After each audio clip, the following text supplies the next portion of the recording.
ঘরে কেউ আছো? আমরা বিপদে পড়েছি, আমাদের বাঁচাও। রহিমের শালিকা ভিজে চারদিকে শুধু থই থই পানি। টানা কয়েকদিনের অবিরাম বৃষ্টি আর উজান থেকে নেমে আসা পাহাড়ি ঢলে তলিয়ে গেছে পুরো গ্রাম। রহিম মিয়ার মাথা গোজার একমাত্র ঠাঁই, তার ছোট্ট খড়ের ঘরখানাও আজ বানের পানিতে ভেসে গেছে। ও বউ, শেষমেশ আমগো ঘরখানো ভাইসা গেল রে। এখন আমরা কই গিয়া দাঁড়ামু? আল্লাহ একেবারে রাস্তায় নামায় দিল। আমগো কপালদাই খারাপ, বুঝছনি? সারা জীবন কষ্টই কইরা গেলাম, আর এখন মাথা গোজার শেষ সম্বলটাও পানি কাইরা নিল। এই পোড়া কপাল লইয়া এখন কই যামু? পোলাপানগুলারেই বা কই রাখুন?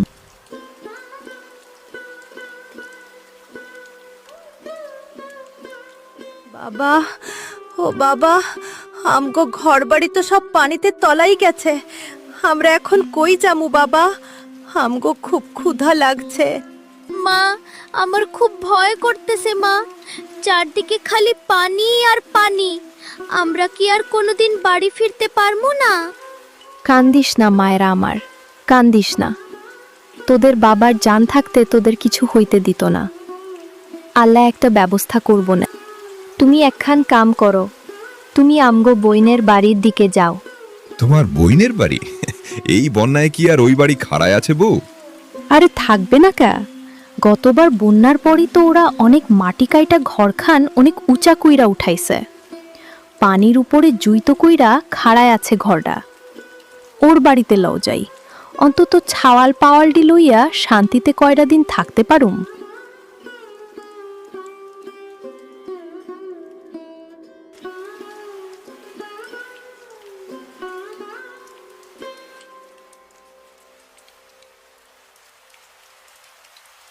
ও বোন রে, আমরা একেবারে রাস্তায় নাইমা গেছি রে বোন। আমগো ঘরদোর সব বানের পানিতে ভাইসা গেছে, কিছুই বাঁচাইতে পারি নাই। কি কইলি বুবু? তো সব ভাইসা গেছে? ও আল্লাহ, কও কি? আমগো এইখানে মাচা কইরা ঘর তুলছিলাম, বইলা আল্লাহ আল্লাহ কইরা ঘরটা কোনো মতে বাইচা আছে। তোকে এত বড় সর্বনাশ হইয়া গেল। বোন রে, এই ছোট ছোট ছাওয়াল দুইটারে লইয়া কই যামু? তোদের এই ঘরে আমগরে কয়টা দিন থাকতে দে বোন। পানিটা একটু কমলেই আমরা চইলা যামু।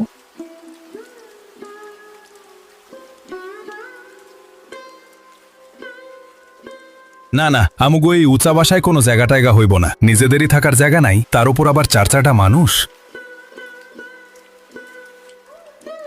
ঠিকই তো, বানের বাজারে নিজেদেরই চাল বাড়ন্ত, তার উপর মেহমানের বোঝা এই ছোট ঘরে টানুম কেমনে? তোমরা অন্য কোথাও খুঁজো, আমগো এইখানে জায়গা দেওয়া সম্ভব না। মা, আপনার আপনার ছেলে এগুলা কি বলতাছেন? আমার বোনটা এত বড় বিপদে পইরা এই বানের পানিতে ভাসতে ভাসতে আইছে। এই ছোট ছোট পোলাপান্ডি লইয়া ও এখন এই তুফানের মধ্যে কই যাইব? মানুষের কি দয়া মায়াও নাই। ওহ রে আমার দরদি রে, বোনের জন্য দেখি একদম কলিজা ফাইটা যাইতাছে। বোনের জন্য এতই যদি দরদ উথুলাইয়া ওঠে, তবে তুমিও ওই ভেলার মধ্যে উঠা গাঙের পানিতে ভাইসা চইলা যাও।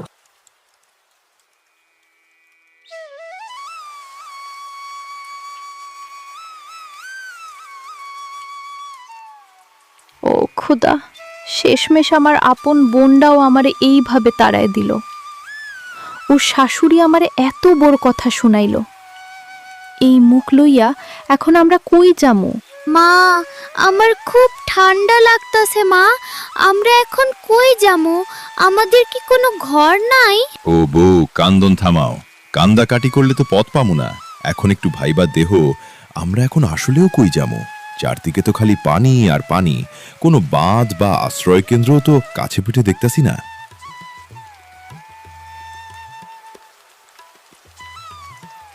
ও শুনছো? ওই যে সামনে একটা মস্ত বড় গাছ দেখা যাইতাছে।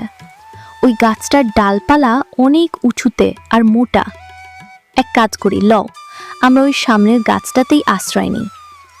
গাছের মোটা ডালপালার উপরে ছাওয়াল পাওয়াল লইয়া কোনো মতে রাতটা পার কইরা দিতে পারুম। কি বলো তুমি?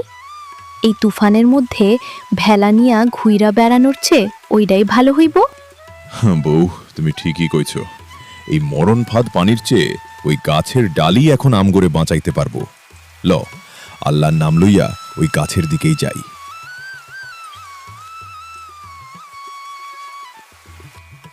এভাবে গাছের ডালে রহিম আর তার পরিবার সারা রাত পার করে দিল।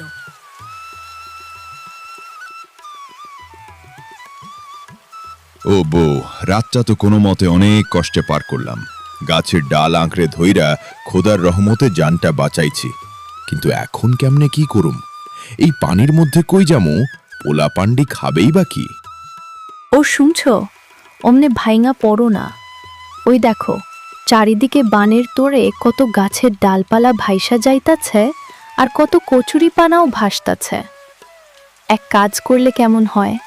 চলো, আমরা এই বড় গাছটার উপরেই থাকার মতো একটা ছোট ঘর বানাইয়া ফেলি। গাছের ওপর ঘর বানামো? কিন্তু গাছের ডাল আমরা কি দিয়া কাটুম?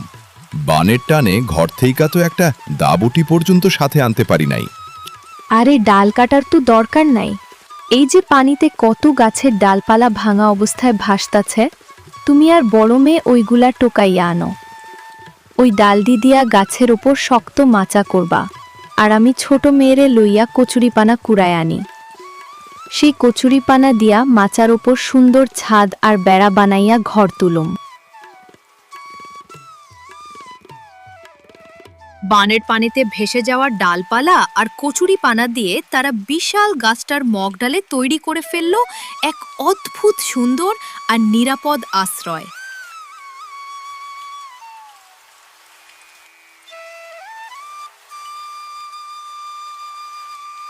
আল্লাহরে হাজার শুক্রিয়া। ভাবতেই পারি নাই এই বানের মধ্যে এমন একটা ঘর বানাইতে পারুম, একদম শুকনো আর নিরাপদ। আল্লাহ মানুষের মনের জোর দিলে সবই সম্ভব। এখন আর ডর নাই। পানি কমলেই আমরা আবার নতুন কইরা ঘর তুলুম। মাথা গোজার ঠাঁই তো হইল, কিন্তু এই গাছের ওপরে খামু কি? পেটে তো খিদা লাগতাছে, পোলাপানগুলার তো আর সহ্য হইতেছে না।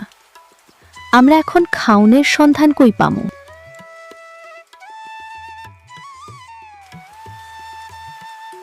ও বউ, ওই দেখো, বানের তোড়ে ওই দিকের গ্রাম থেইকা ভেসে আসা একটা ছোট্ট হাড়ি পানির ওপর ভাসতে ভাসতে আসছে। ওইটার ভেতরে হয়তো কিছু থাকতে পারে।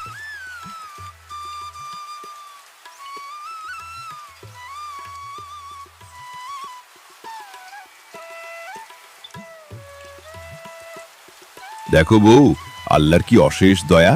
হাড়ির ভেতরে পলিথিনে মোড়ানো চাল। আমরা এখন ভাত রাঁধতে পারুম। হ, চাল তো পাইলাম, কিন্তু খালি মুখে ভাত খামু কি দিয়া? এই বানের পানিতে তো এখন কিছুই পাওয়া যায় না। হাল ছেড়ো না, সাহস রাখো। সব হারিয়ে আজ আমরা এই গাছের মুগডালে আশ্রয় নিয়েছি ঠিকই, কিন্তু পেটের ক্ষুধা তো আর মানে না। চলো বড়শি ফেলি। বানের স্রোতে নিশ্চয়ই অনেক মাছ ভেসে এসেছে। কপাল ভালো থাকলে হয়তো কিছু মাছ পেয়ে যাব। মাছটা পেলে অন্তত পেট ভরে দুমুঠো ভাত খাওয়া যাবে, প্রাণটা একটু বাঁচবে। চলো, চেষ্টা করেই দেখি।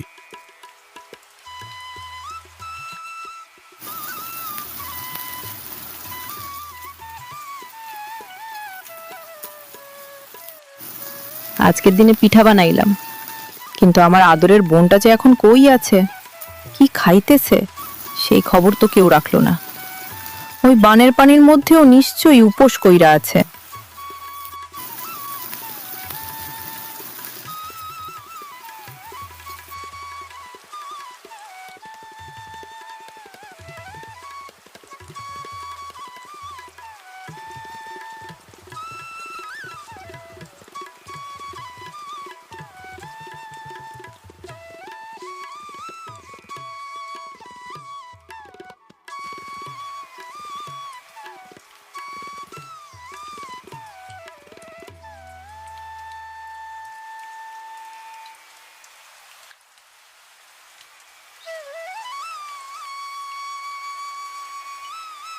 দেখলা তো বউ, আল্লাহ মুখ তুইরা চাইছেন। যা মাছ ধরছি তাতে অহন অনেকদিন আম গোয়ার না খাইয়া থাকা লাগবো না। হ্যাঁ, আলহামদুলিল্লাহ। এই মাছ দিয়া ভাত খাইলে শরীরের শক্তিও ফিরব। জানোস, সকালবেলা যখন আমরা ডালে বসা ছিলাম তখন মনে হয়েছিল পৃথিবীটা মনে হয় শেষ হইয়া গেছে। আর এখন দেখো, এই গাছের উপরেই আমরা কত সুখে আছি। বউ, তুমি রান্নায় লেগে পড়ো। মা মণি আর সোনামণি এখন খুব শান্তিতে ঘুমাইতেছে। ওদের যেন ঘুম না ভাঙে। রান্নার আগে কোনোভাবেই ওদের উঠাইও না। ঘুমটা পুরা হইলে শরীরটা একটু জিরিয়ে নিতে পারবে। তুমি ঠিকই বলছো, ওদের চেহারাটা এখন একটু স্বাভাবিক লাগতাছে। আমি সাবধানেই রাখতেছি, ধোঁয়াও যেন বেশি না হয় সেদিকে খেয়াল রাখবো। তুমি শুধু মাছটা ধোয়া শেষ কইরা একটু বিশ্রাম নাও। বিকেলের আগে ওরা উঠলে আমরা সবাই মিলে একসাথে তৃপ্তি করে খাবো। ঠিক আছে, আমি মাছ ধুয়ে নিচ্ছি। এই মাছ আর গরম ভাত যখন ওরা ঘুম থেকে উঠে খাবে, তখন দেখবা ওদের সব কষ্ট দূর হইয়া গেছে। এমন দুর্দিনে এর চেয়ে বড় পাওয়া আর কি হইতে পারে? আলহামদুলিল্লাহ, আল্লাহ আমাদের যেটুকু দিছে তাতেই আমরা সন্তুষ্ট। তুমি নিশ্চিন্তে থাকো, বিকেল হইতে হইতে সব রেডি হয়ে যাইব।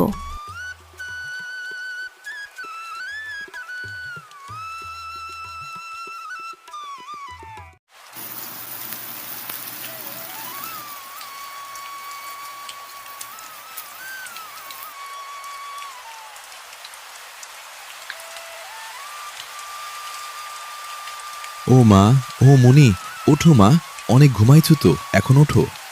মা দেখ, তোমাদের জন্য কি মজার খাবার রান্না করছে। বাবা, আমরা কি অনেকক্ষণ ঘুমাইছি? কিসের গন্ধ পাইতাছি বাবা? খুব সুন্দর গন্ধে তো পেট ভরে গেল। মা, তুমি কি রান্না করছো? আমার অনেক খিদা লাগছে। আমার সোনামণিরা, তোরা অনেকক্ষণ ঘুমাইছিস। তোদের বাবা আর আমি মিলে এই মাছ আর গরম ভাত রাঁধছি। আয়, এখন তাড়াতাড়ি খায়া নে। মা, বাবা, তোমরা এই মাছ আর চাল কোথায় পাইলা? আমরা তো ঘর থেকে কিছু আনতে পারি নাই, আর চারদিকে তো শুধু পানি। এত খাবার তো আমাদের সাথে ছিল না। বাবা, তুমি কি জাদু জানো নাকি খোদা আমাদের জন্য আসমান থেকে খাবার পাঠাইছে? এই বিপদেই এত খাবার কেমনে সম্ভব? না মা, কোনো জাদু না। বিপদ যখন আসে, খোদা তার সাথে সাথে একটা উপায়ও দেখায় দেয়। বানের তোরে ওই দিকের গ্রাম থেকে একটা হাড়ি ভেসে আসছিল। ওটা খুইলা আমরা চাল পাইছি, আর বড়শি দিয়া আমরা নিজেরা মাছ ধরছি। আহা মা, তোমার হাতের এই মাছ ভাত পৃথিবীর সবচেয়ে সুস্বাদু খাবার। গাছের ওপর বইসা এমন খাবার তো আগে কখনো খাই নাই। রহিমের পরিবার যখন গাছের মগডালে এক মুঠো অন্ন পেয়ে কিছুটা আশার আলো দেখছে, ঠিক তখনই প্রকৃতির নিষ্ঠুর রূপ দেখা দিল অন্য প্রান্তে। বাতাসের তোড়ে আকাশ ভেঙে অঝোর ধারায় নামলো বৃষ্টি। রহিমের বউয়ের বোনের বাড়িতে যেখানে আজ পিঠা ভাজা সুবাস ছিল, সেখানে এখন কেবলই হাহাকার। বৃষ্টির প্রচণ্ড চাপে তাদের পুরনো বাড়ির চালের টিনগুলো আর টিকতে পারল না, দুমড়ে মুচড়ে ভেঙে পড়ল। ওরে কপাল, সর্বনাশ হইয়া গেল। ঘরটা ভাইঙ্গা পানির নিচে চইলা গেল। এখন আমরা থাকবো কই? মা, সব শেষ। এই বৃষ্টির চোটে ঘরের চাল টিকলো না। আমার বোনটার কথা খুব মনে পড়তাছে। ওরে অপমান কইরা বিদায় করলাম, আর আজ নিজের ঘরের ছাদই আমার মাথায় ভাইঙ্গা পড়ল।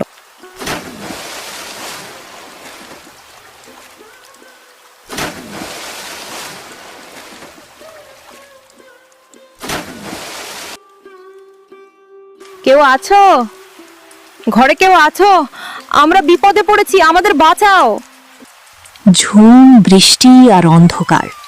রহিমের শালিকা ভিজে শীতে কাঁপতে কাঁপতে কোনো মতে কচুরিপানার ঘরে এসে উঠল। রহিম আর তার বউ অবাক হয়ে দেখল শালিকাকে। আপা, দুলাভাই, তোরা তোরা এখনো বেঁচে আছিস? আমি তো ভাবছিলাম এই বন্যার পানিতে বুঝি তোরা সবাই শেষ হয়ে গেছিস। কতক্ষণ যে আমি পানির উপর দিয়ে লগি বাইয়া তোদের খুঁজছি তা তোরা কল্পনাও করতে পারবি না।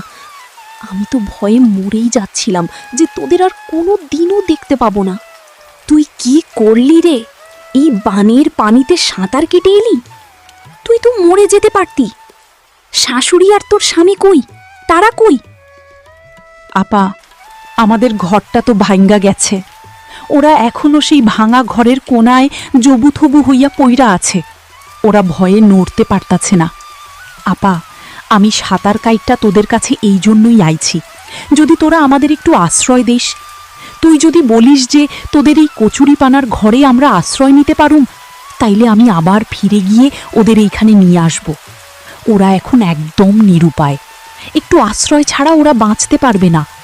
আপা, আমাদের একটু আশ্রয় দে। কি বলিস তুই? ওরা আমাদের বিপদে আশ্রয় দেয়নি তো কি হয়েছে? তবে শোন, তোর আপার মনটা অনেক বড়। আমি তো আর ওদের মতো অমানুষ না যে এই বিপদের সময় কাউকে ফিরাইয়া দিব।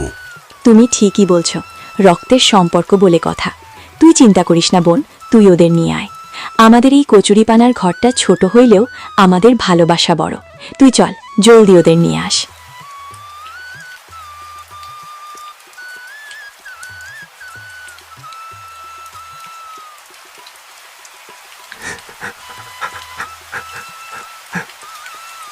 আপা, দুলাভাই, আমাদের মাফ করে দেবেন।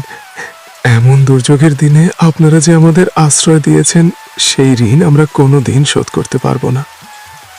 বন্যার পানির স্রোতে যখন আপনাদের ঘরের শেষ সম্বলটুকুও হারিয়ে গেল, তখন আমাদের কাছেও একটু জায়গা চেয়ে পাননি। কিন্তু আপনারা নিজেরাও অনেক কষ্টের মাঝে আছেন, কিন্তু তবুও আমাদের ফিরিয়ে দেননি।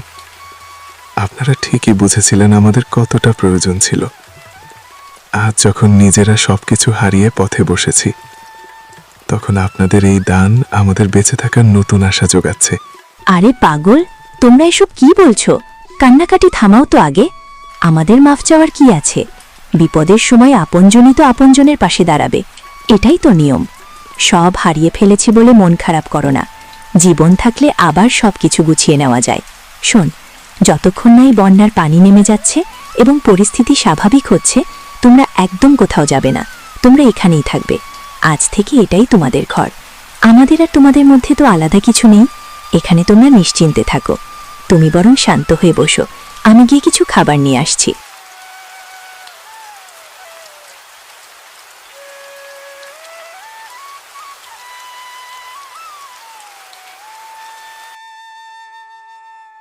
কয়েকদিন পর বন্যার পানি পুরোপুরি নেমে গেছে।